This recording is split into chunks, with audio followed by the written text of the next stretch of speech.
కుమారుడి జాడ చెప్పాలని లేకుంటే తుపాకీతో కాల్చి చంపుతానని ఎస్ఐ బెదిరిస్తున్నాడని దళిత మహిళ ఆరోపిస్తోంది.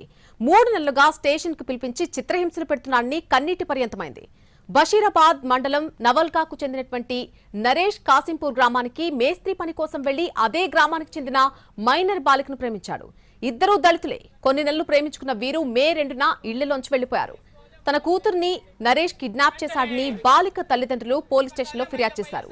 దీంతో నరేష్ తల్లి లోహడ కళావతిని ఎస్ఐ రమేష్ కుమార్ స్టేషన్ కు పిలిపించాడు.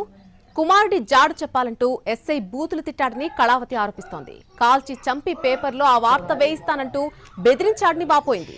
నరేష్ ఆచూకీ తెలిసే వరకు రోజు స్టేషన్ కు రావాలని హుకుం జారీ చేశాడని అంటోంది. దీంతో 3 నెలలుగా ఉదయం వచ్చి రాత్రి వరకు టానాలోనే కూర్చొని ఇంటికి పోతున్నానని తెలిపింది.